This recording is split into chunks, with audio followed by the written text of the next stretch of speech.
Okay, let me tell you about two guys I know, Fat Frankie and Skinny Pete. They're not here. Frankie, he's old school. He runs a deli. He loves a good cigar. He wears tracksuits like I'm doing, like he's in The Sopranos. Pete, well, he's a sharp real estate guy. He's always thinking ahead, the kind of guy who plays chess while everyone else is playing checkers. So a few years back, we're sitting in a cigar lounge, nice spot, leather chairs, good vibes. Frankie leans back, takes a big puff off his cigar, and says, "Hey boys, I finally did it. I paid off my house. No more mortgage. I sleep like a baby now." Now, everyone at the table starts nodding, like he just cured cancer. "Oh, Frankie, that's amazing. That's the dream." But Pete's he's just sitting there. He's swirling his whiskey, shaking his head with a little smirk. He leans in and he goes, "Hey, Frankie, let me get this straight. You just took what, $500,000 and you locked it up inside your house?" Frankie's confused. Yeah. No mortgage, no stress." Pete puts his glass down. "Let me ask you something, big guy. What happens if you lose your job tomorrow? You got any cash flow? You think the bank's going to cut you a check just because you got a nice house?" Before I tell you what happened next, what do you think? Is paying off your house early a smart move, or is Pete onto something? Drop a comment right now. I want to see where people stand on this. So please, just let me know, Frankie or Pete, okay? Okay, let's get real. Frankie thinks he's financially free, but he's actually stuck. His money is trapped inside his house, earning him exactly $0. Meanwhile, Skinny Pete, well, he's got a mortgage, sure, but he also has cash in the bank. He's got rental income and he's got flexibility. So let's really break this down with math, because numbers don't lie. If you got 500,000 bucks in equity sitting in your house, guess what? It's not working for you. It's not growing. It's not compounding. It's just sitting there. Meanwhile, inflation is eating away at your purchasing power. Have you been to the store recently, try to buy some eggs? Let's say inflation is 3 to 4% a year, which is actually low compared to the past few years. That means every year your 500,000 bucks is worth less and less and less. And in 10 years, that money's buying power will shrink to about 30 or 40% of what it is right now. So while you feel safe, that your money is actually disappearing.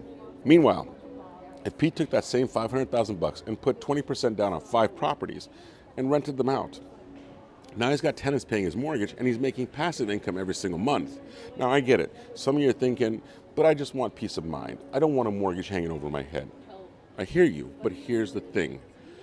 If banks really wanted you to win financially, they wouldn't push you to pay off your mortgage early. Think about it.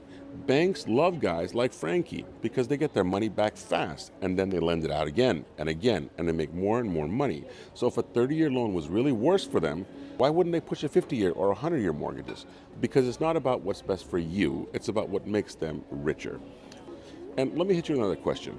Would you rather have a fully paid off house with zero savings, or a house with a mortgage and a fat investment account that's paying you every single month? Drop your answer in the comments. I'm really curious to see how people think about this stuff. Now, let's talk about the biggest lie, the idea that having a paid off home makes you more secure. So let's say Frankie loses income tomorrow. He still needs to pay property taxes. He still needs to pay for emergencies. But now all of his cash is locked up inside his walls. Can he walk into the bank and say, "Hey, I need some money, but don't worry, my house is paid off"? Nope.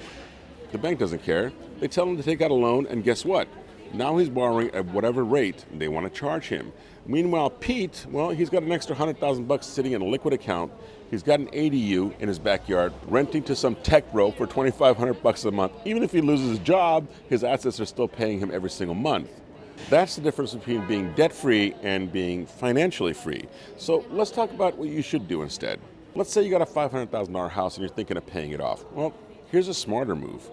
Instead of dumping the cash into your house, you put it into an investment that earns 5 to 8% a year. Over time, you come out way ahead. You want real security? Pull some equity out and build an ADU in your backyard. That rental income will more than cover your mortgage and put extra cash into your pocket every single month. Real estate markets crash, guys. Businesses pop up. The people who have cash during these moments make the biggest moves. You can't take advantage of opportunities if all your money is locked up in your house. All right, so here's my final question for you. Have you ever thought about your mortgage this way before? Or have you always been told to pay it off ASAP? Drop a comment below. I want to hear your thoughts on this. Now, some of you are thinking, okay, Ramin, this sounds great, but what if interest rates are high? Well, they are high, guys. What if I don't want more debt? I hear you, and that's why in the next video, I'm going to show you exactly how to use your mortgage as a tool to build wealth, even in high rate environments like we're sitting on. If you're not subscribed yet, you got to hit that button, because trust me, you do not want to miss this one. And remember, being mortgage free isn't the goal. Being financially free is. I'll see you in the next one.